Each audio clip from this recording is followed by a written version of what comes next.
მოგესალმებით ძვირფასო ტელემაყურებლებო, ეთერშია გადაცემა ქართული კინო მე კი ამ გადაცემის წამყვანი გვანცა გაზდელიანი ვარ. ჩვენი დღევანდელი სტუმარი არის რეჟისორი, რომლის სახელსაც უკავშირდება ძალიან ბევრი კარგი ფილმი. მათ შორის გასეირნება ყარაბაღში, უშენოდ მგონი მოვკვდები და ბოლო 900 იქით, რომლის პრემიერაც სულ ცოტა ხნის წინ შედგა. მოგეთ ჩვენი დღევანდელი გადაცემის სტუმარი არის რეჟისორი ლევან თუთბერიძე. მოგესალმებით ბატონო ლევან. მოგესალმებით. ძალიან დიდი მადლობა რომ მოგწონდით გადაცემაში. გადასაღებ მოედანთან თქვენი პირველი ურთიერთობა ჯერ კიდევ ადრეული ასაკიდან, 1 წლის ასაკიდან იწყება, როცა ბაბუამ წაგიყვანეთ ერთ-ერთ ფილმზე, მისი ერთ-ერთი ფილმის გადაღებაზე და შემდეგ გადის დრო და გიღებენ რამდენიმე ფილმში. მათ შორის მთავარ როლს ასრულებთ ბუბა ხოტივარის ფილმში დიმიტრი მეორე. მაინტერესებს წარმოადგენს რეჟისორისთვის მსახიობის ამპლუაში ყოფნა. ყველაფერი გწოდნიათ.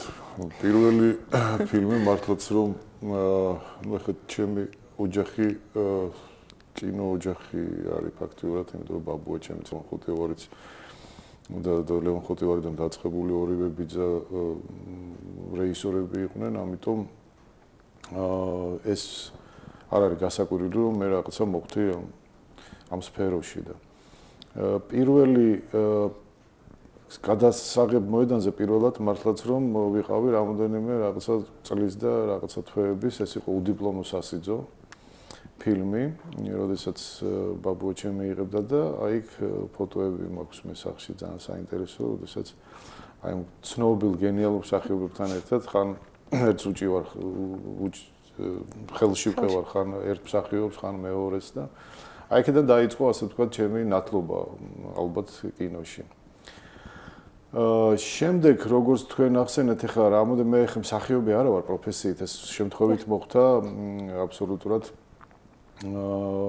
გუგული მგელაძეს არის ესეთი რეჟისორი ცნობილი გუგული მგელაძესთან გადაგვიღეს მე და ჩემი მეგობრები გენო ხოჯავასთან, რაღაც პატარ-პატარა როლები იყო ესეთი უნიშნელო, მაგრამ ნუ რაღაცა კინოში ვტრიალებდი იმ პერიოდში და მე სანამ დავამთავრებდი სარეჟისორო ფაკულტეტს, აქაც ჩემთვის მოულოდნელად აბსოლუტურად მოხდა ისე, რომ მოვხვდი ამ ხელა ფილმში დიმიტრი თავდადებული, მართალია ბუბა იღებდა ამ ფილმს, მაგრამ ბუბაც არ ფიქრობდა ნამდვილად, რომ შესაძლებელი იყო ჩემი გადაღება ამ როლზე. გვიან დავინახეთო. ხო, რაღაცა ისე იყო, რომ ჯგუფის წევრებმა ეხლა ბუბა ძალიან ახლობელია, ბიძა არის ჩემი და ამიტომ ვერ გძნობდა ეხლა ალბათ ამას და მეც აბსოლუტურად მე რაღაც ასისტენტად მუშაობდი იმ პერიოდში, ვტრიალებდი და ჯგუფის წევრებმა და მე რეზო ჩხეიძემ რაღაცნაირად მიაქცევინა ყურადღება ჩემზე, რომ იქნება აი ნახულო და მე სინჯებით და აი ამ გადაწყვეტილება მიიღო სამხატვრო საბჭო იყო ესე და ბუბამაც და ნუ ესე მოვხვდი ამ ფილმში. აცხონოს უფალმა თავდადებულთა სულები. ხმართმა ცოტა უკეთესი ხელმწიფე მოგცეთ დღეს თქვენი დიმიტრი. ეს ქართველთა, სომეხთა, რანთა, კახთა, მესხთა, ჰერთა, შტერთა, გიშთა, უგუნურთა, გადარეულთა, ბრიყვთა, უდარდელთა, გესლიანთა, ავთა, მედროვეთა, სამშობლო წართმეულთა, გატიალებულთა, ხერხემალ გადამტრეულთა, ქვაქვასე არ დატოვებულთა, დედა წართმეულთა, ბედა წევლილთა გასამტვერებულთა, უიღბლოთა.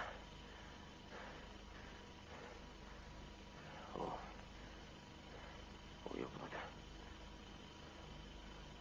მომთმენთა, კეთილთა, გულჩვილთა, გაუტეხელთა, ერთგულთა, თავდადებულთა, ღვთისმიერთა. შემდეგ გადის დრო და იღებთ თქვენს პირველ ნამუშევარს, ეს არის დოკუმენტური ფილმი თუშური ყველი.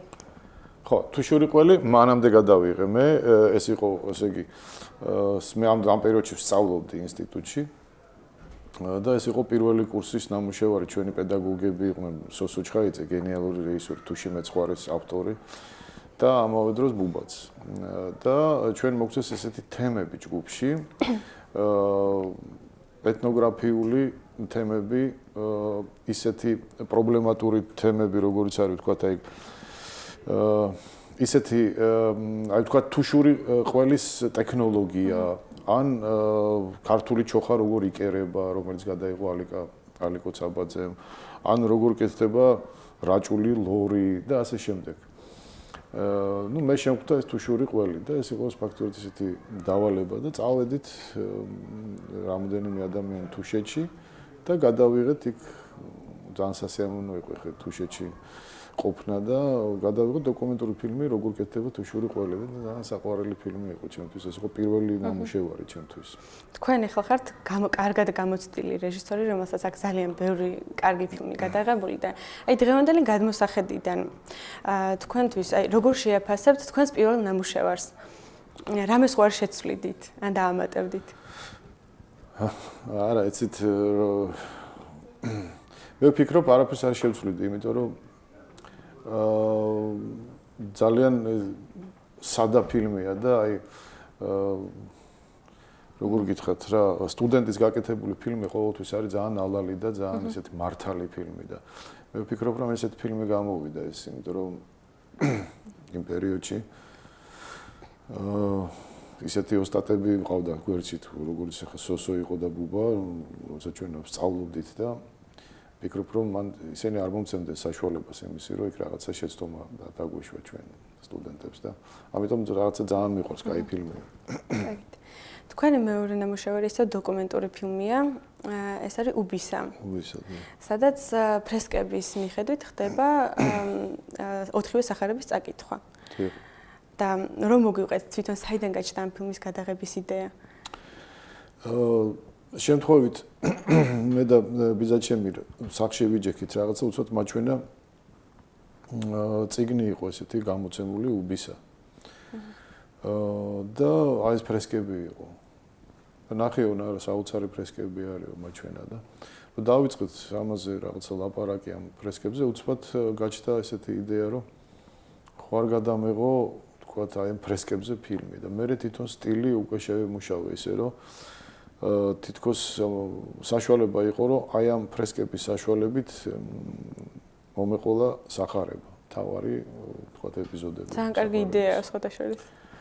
ხო და რაღაცა ნუ გამოვიდა რა ვფიქრობ რომ საინტერესო ფილმი გამოვიდა და რაღაცა დღესაც ეს უკდავი თემაა და ამიტომ ისე მუშაობს რა. კი. და თქვენი შემდეგ თქვენ იღებთ მხატვრულ ფილმს, ეს არის מחარე. ფილმი ხარისა და ბიჭის მეგობრობაზე. დიახ. გაგიჭირდათ თუ არა ამ დოკუმენტური ფილმების შემდეგ უეცრად აი მხატვრული ფილმის გადაღება?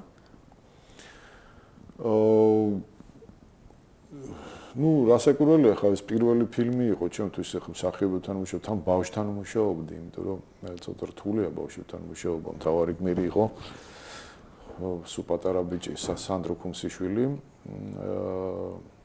რომელიც მაშინ იყო 12 წლის იყო თუ რაღაც. ბავშვთან მუშაობა ძალიან ძნელია საერთოდ ახლა რაღაც გამოცდილ რეჟისორებსაც უჭირთ. ამ ხრივ რასაკურველია სირთულეები მქონდა, მაგრამ თვითონ მუშაობის პროცესი იმდენად საინტერესო იყო, რომ თან იქაც გვერდში მედგა ისეთი თქვათ გამოცდილი ოპერატორი როგორც არის ჯიმი ქრისტესაშვილი და ამან ძალიან ესე იგი რაღაცა ნუგეშიც ცემა მქონდა რა სულ და ძალიან ესეთი კაი ჯგუფი იყო და ძალიან საბოლოოდ ძალიან კარგიც გამოვიდა ფილმი და როგორც ვიცი. არ ვიცი ხა არსებობს და ჩემი შესაძლებელი არ არის. ძალიან კარგია. შემდეგ ეს ფილმი წაიღეთ მოსკოვში. და როგორც ვიცი, დიდი ხანი ელოდით პასუხს.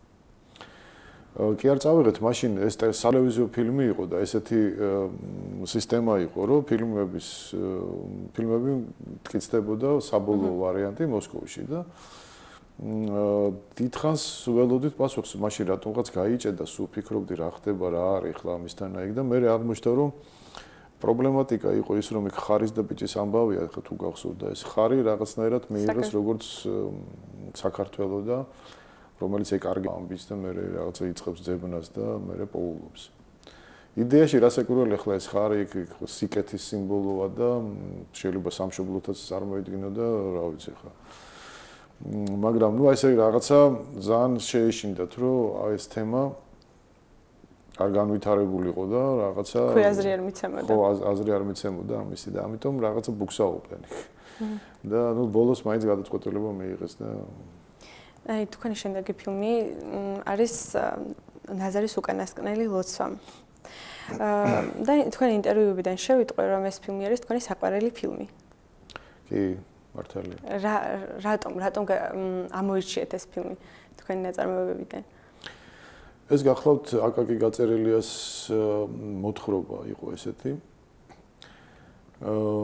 რატო არის საყვარელი პირველ რიგში ალბათ იმიტომ რომ რაღაც თემატიკით ახლოს არის ერთ-ერთი არის უკტავი თემა იქ ეს არის ბოროტების და სიკეთის ბრძოლა. მე არის ძალიან ესეთი ფსიქოლოგიური ფილმი ადამიანის ფსიქოლოგიას რომაც წდება იქ რაღაცა ესეთი ადგილებია.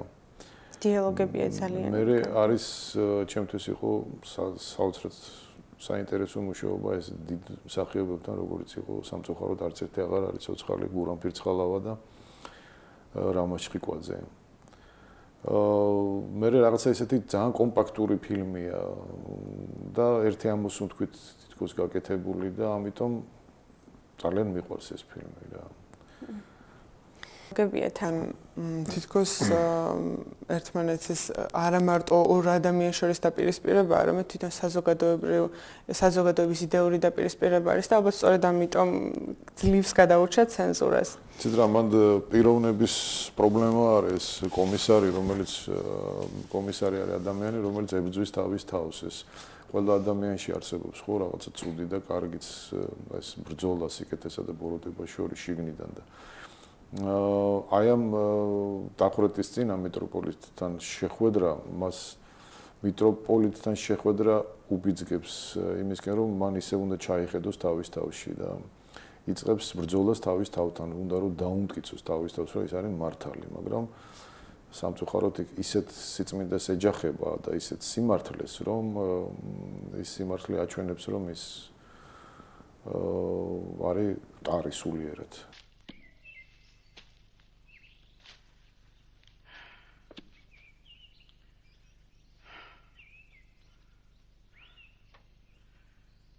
უკანასკნელად ვილოცებ შენი სულისათი შვილო ირაკლი რამე თუ ამ ქვეყნად აღარა ცოცხალ ხარ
და ნაზარის უკანასკნელი ლოცვის შემდეგ თქვენ გადაიღეთ ისტორიული ჟანრის ფილმი წარსული საჩრდილები. რომლის გადაღებები გრძელდებოდა დაახლოებით 2 წლის მანძილზე და დაემთხვა იმ პერიოდს, როცა საქართველოში არსებულ ძალიან მძიმე პერიოდს. 90-იან წლებში. აისახა თუ არა ეს ყველაფერი ფილმზე? ნაწილობრივ კი რასაკვირველი აისახა, იმიტომ რომ ძალიან კაი სცენარი იყო კოტე ჯანდიერთან ერთად დაწერილი და თავიდან გვინდოდა რომ მართლა უფრო მეტი საშუალება ქონოდა ამ გადაღების, მაგრამ ძალიან რთულ პირობებში ვიღებდით, ესე იგი ფაქტურად რაღაცა ესეთი ომი დაიწყო, მე გაჩერდა ყველანაირ ეს არის 91 წელი წარმოგიდგენიათ ახლა შუა ომის დროს გავჩერდით ბიჭები რაღაცა აირდაირია, ვიღაცა ომში წავიდა, ვიღაცა დაიღუპა თან რაღაცა ეს თანხები იყო გადახდილი, ეს თანხები და აუცილებლად ასათვისებელი იყო, დასამთავრებელი იყო ეს ფილმი, ძალიან ვიწვალეთ ძალიან. მიუხედავად ამისა, მაინც რაღაცა შეიკრა ფილმი და გამოვიდა. მაგრამ მე მინდოდა ერთადერთი ფილმი, რომელზეც აი დამწყდა გული, რომ მინდოდა ცოტა სხვანაირი ფილმის გაკეთება, მაგრამ მაინც ვფიქრობ, რომ ის არსებობს და ცუდ ადგილს არ დაიჭერს ალბათ ქართულ კინემატოგრაფში. ამ ფილმის შემდეგ თქვენ გაქვთ რაღაც ცოტა რამდენიმე წლიანი პაუზა. და 2002 წლიდან იწყებთ ახალ სცენარზე მუშაობას და თავდაპირველად საუბარი იყო აგვისტოს პასიანსზე, აკამორ შილაძის ერთ-ერთ ნაწარმოებზე, ეს მის ეკრანიზაციაზე, თუმცა შემდეგ ნახეთ გასეირნება ყარაბაღში. ესეც აკამორ შილაძის ნაწარმოები. აი რა მოგხიბათ თვითონ ამ ნაწარმოებში? იცით რა, ხო, ეს იყო, ერთი პერიოდი მე ძალიან დიდი პაუზა იყო, საერთოდ კინო აღარ არსებობდა, ქართული კინო გაჩერებული იყო, დაინგრა ყველაფერი, ახლა საბჭოთა კავშირი დაინგრა და 2002 წელს წავიკითხე აკამორ შილაძის აგვისტოს პასიანსი, ძალიან მომეწონა და დავიწყე ფიქრი ამაზე, მე აკასაც ველაპარაკე, რაღაცას ფიქრობდი და მე ჩემი მეგობარი ლევან კორინთელი, რომელიც მე პროდიუსერი გახდა ამ ყარაბაღის ფილმის სამწუხაროდ ისიც დაიღუპა. მან შემომთავაზა ლაპარაკის დროს, რომ იქნებოდა ეს ყარაბაღიც ნახო რა, რაღაცა ძალიან საინტერესო რომანი არისო და მაშინ არ ქონდა წაკითხული, არც იყო საერთოდ გამოცემა ყარაბაღის და აკას თხოვე და სადღაც იპოვნა თავის ხელნაწერებით. ყარაბაღი გაზეთში იყო ადრე და დაბეჭდილი და წავიკითხე, აი იმ წუთშივე რაღაც დავინახე ეს ფილმი და ერთი წუთი არ დაფიქრებულა და დავიწყეთ ამაზე მუშაობა. Я хочу выпить за то, что в наших сердцах всегда жили наши предки. Когда человек умирает, он не уходит просто так. Он оставляет за собой след. Он оставляет борозду. Путь, по которому мы должны следовать. Наш путь – это дорога, проложенная нашими предками. И то, что мы сегодня делаем, это тоже начато ими. В каждом из нас живет наш предок. В каждом из нас течет кровь. А эта кровь... Гио, ты со мной не согласен? А какое это имеет значение? Не, я думаю, когда я говорю о предках, грузин в первую очередь должен слушать. Правильно. Великие предки никогда бы не допустили то, что случилось в Грузии. А что случилось? Вам должно быть стыдно, что вы друг друга стреляли. Постой. А тебе не стыдно, что мы друг друга стреляли? Это мне должно быть стыдно, когда грузины друг друга стреляют. А ты как думал? Шекспир хороший и принадлежит всему миру. А то, что плохое только грузинам... Вот грузин. Вот когда тут налет был, когда дети под деревней бегали и плакали, и когда больной человек с постели не мог убежать, это только для нас было или для всего мира?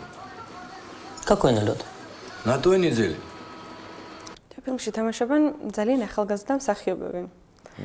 ეს არის დაახლოებით არიან პირველ კურსელები. როგორ შეერჩიეთ? ახლობლია ზუსტად. პირველ კურსზე იყო მიშა მესხი და ლევან დობურჯგენძე რეზო ჩხეიძე ჯგუფში იყვნენ.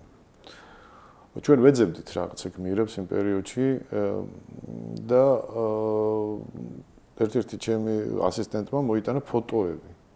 დავინახე ეს ფოტო, მიშას ფოტო, რაღაცა წითელი მაიკა ეცვა თუ რაღაც ისე ბუნდონად მახსოვს და დავინახე ბიჭო, აი ეს არის გუგლიკო რა, ნაღდი. მოვიყვანეთ მე მიშა და ლევანიც მოყვა, რომ დავინახეთ ლევანი რაღაცნაირად ლევანი ძალიან ეს ახლოს. მე რეპეტიციების დროს მიშა უკაცრავად ამ სიტყვისთვის და გაჭედა რა. რაღაცა პირველი ნერვიულობდა და მოკლედ ამ გოგლიკოზე არაფრით არ გამოვიდა და ლევანი ძალიან კარგი იყო, უკვე იმაზე ფიქრობდით გიოზე და დარჩა კიდევაც. და მე დათო იაშვილი ისეთ სამწუხარო ცოცხალი არ არის, არ ვიცი რა ხდება ამ საქართველოში. იაშკა იყო კიდე იქ სხვა როლზე დამტკიცებული და დავინახე რომ ეს უკვე მიშა აღარ გამოდის, ბოლოს თითქოს იაშკა მინდოდა ამ იმაზე რა ქვია, გოგლიკოზე. მაგრამ უცბად მოვიდა ლევან კორინთელი და მითხრა რომ ესაო რა ქვია, მიშას ველაპარაკეო, ძალიან ნერვიულ. ოდიო რა, მე რაღაცა მგონია რომ იქნება ერთხელ კიდე გაშინჯო, რომ აი რაღაცა ისეთი არისო რა, შეშინებული იყო იმ დღესო და ეს უკვე მესამეჯერ იყო რა. მე ვიფიქრე რომ ალბათ ეხლა კაი მეთქი ლევან შენი ხათრით კიდე ერთხელ გავშინჯო და უცბად მოხდა სასწაული, რომ მიშა არ ვიცი რა მოუვიდა. ძალიან გაიხსნა და რეპეტიციაზე ძალიან კარგი იყო და მე წავიდა და მიშამ ძალიან კაი როლი შეასრულა ასევე ლევანმაც და ძალიან ერთ-ერთი ყველაზე ცნობილი ფილმი არის და ყველაზე წარმატებული საქართველოში ეს თქვენი ფილმი. გიო ჩაი ვერ იმოვდო არა რა? ჩაი განჯაშია. იცი რა მაგარი ჩაები რატო? შეთი ხარ სიმონ ჩაი ხანდაში? ჩაის უდაგისხავ. ერთს მოყვა პავ სიმონ, ეგრევე გიუსებ. მეორეს მოყვა პავ, კიდე გიუსებ. დუდი. რა გინდა რა? სანდრიკას კაშნე რო გავუკეთო ამას. არ გავს? ვანგოგენს? რა ქვია ბიჭო მაგას? ვანგოგენი. ვანგოგი ქვია და შენ აღნად გჯობია.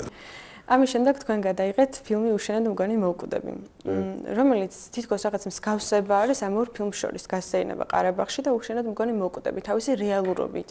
იმიტომ რომ ეს ასახავს იმ თანამედროვეობას, აი ძალიან კარგად თავისი სიყვარულით, ნარკოტიკებით, ქუჩით და რატომ გადაწყვეტეთ აი ძველი სხვა ჟანრის შემდეგ, აი თუნდაც מחარე, წარსულის აჩრდილები, აი სხვა ფილმების შემდეგ აი ამ ძალიან რეალური ფილმების გადაღება? ხო, რასაკურველი ეს სოციალური დრამა ორივე სოციალური თემის გამო ალბათ რაღაცა პერიოდმაც მოიტანა. ეს პერიოდი იყო ესეთი მძიმე, რომ რეალურად თითქოს 90-იანებს ასახავს ეს ყველაფერი. აი ჩვენს ირგვლივ რაც ხდებოდა, რა პრობლემებიც იყო, რაც გტკივა იმას აკეთებ. ეს ერთი, მეორეს ერთი, რა ვიცი, რეჟისორისთვის მე არ მგონია რა რაღაცა ჟანრობრივი ის უნდა იყოს მაინდა-მაინც ერთი ჟანრში ვთქვათ კონდეს ერთ ჟანრში იღებდეს ფილმებს, იმიტომ რომ კარგი რეჟისორი ფიქრობ ყველაფერში კარგია რა, ასე ვთქვათ, თუ კარგად გამოგდი, შეიძლება გააკეთო კრიმინალური დრამაც, შეიძლება გააკეთო სოციალური, შეიძლება ფსიქოლოგიური დრამაც და ასე შემდეგ. ყველაზე რთული რასაკურველი კომედიაა. არ შემიძლია არ გკითხოთ აკა მორჩილაძეზე, რომელთანაც ესე აქტიურად თანამშრომლობთ. აი თქვენი მხრიდან რა არის აკა მორჩილაძის ნაწარმოებებში ყველაზე მთავარი? ამბისთხრობა. ძალიან საინტერესო ამბისთხრობა, რასაკვირველი სიღრმეები და ესეთი უშუალობა და თითქოს ის ჭკუასარსოს არავითარი რიტორიკა არ არის, აი არავითარი რაღაცა გვერდიდან ისე გიყვება ამბავს, თითქოს რაღაცა დოკუმენტური ამბავი ხდება რა. და ძალიან საინტერესო ბადებს დრამატურგიული, ასე ვთქვათ, სულ ძალიან ჩახლართული და საინტერესო. ესეთი ტიპის დრამატურგია მე ძალიან მომწონს და მიყვარს. თუმცა ეს არ გამორიცხავს იმას, რომ შეიძლება სხვა ტიპის დრამატურგიული რაღაც თემას მოკიდო ხელი და გააკეთო. ესე იგი, თქვენი ბოლო ფილმი არის ჯეჯერობით, ბოლო ფილმი არის 9 და სიკით. აი, როგორ დაახასიათებთ თქვენ თვითონ ამ ფილმს, როგორც რეჟისორი, მისი რეჟისორი? ეს არის განწყობის ფილმი, ესე ვიტყოდი. ეს არის ფსიქოლოგიური დრამა ქალზე, რომელიც ეძებს სიყვარულს და რომელიც ცდება საზღვრებს, წითელ ხაზებს. და სიყვარულსა და სიძულვის შორის ხო ეს ერთი ნაბიჯია რა. ესეთი რთული ფილმია იმ ხრივ, რომ ერთი ნახვით შეიძლება უცბად ყველაფერი ვერ აღიქვა, თუმცა მთლიანად აღიქვა და ალბათ იქ ბევრი ქვედადინებებია, რამოდენიმე სიყვარულია იქ შიგნით, ასევე არის არა მარტო სიყვარულზე ქვეყანაზე არის კი, ქვეყანაზე მოდელი რაღაცა ქვეყანაზე. ტრადიციებსა და თვითონ თანამედროვეობაზე თან დაპირისპირება. ის მითოლოგიასა და ევროპულ აზროვნებას შორის რაღაცა კონფლიქტი და ადამიანები და ასე შემდეგ. ბევრი რამეა შიგნით და აი ეხლა მაინტერესებს თვითონ რას გეგმავთ მომავალში? მომავალში გაგიკვირდებათ და კიდე ერთი ფილმი გადავიღე უკვე. რომელსაც ხომ ამონტაჟებ. სულ შემთხვევით მოხდა ეს რაღაცა მცირე ბიუჯეტიანი ფილმი იყო მართალია, მაგრამ ნუ დიდი ფილმია ესეთი, რომელსაც ქვია მოირა. მოირა ეს არის მითოლოგიური ქალღმერთი, ბედის წერის ქალღმერთია. ესეც სოციალური თემა არის, ეს არის ამბავი საპორტო ქალაქში ერთ ოჯახზე, ორი ძმის ამბავია. და ადამიანი როგორც ცდილობს თავის ცხოვრების შეცვლას. უნდა რომ რაღაცა ფეხზე დააყენოს ოჯახი, მაგრამ ესე ადვილი არ არის. ძალიან საინტერესო იყო და ეს სოციალური ესეთი დრამაა და ნახოთ. იმედი მაქვს უახლოეს მომავალში. ეგ იქნება ალბათ 1 წლის შემდეგ. და ძალიან გამიხარდება თუ ამ ფილმის გამოსვლის შემდეგ ჩვენ ისევ შევხვდებით ერთმანეთს. ძალიან დიდი მადლობა მობრძანებისთვის. მადლობა თქვენ. წარმატებებს გისურვებთ და ჩვენ კი ამით გემშვიდობებით. ნახვამდის.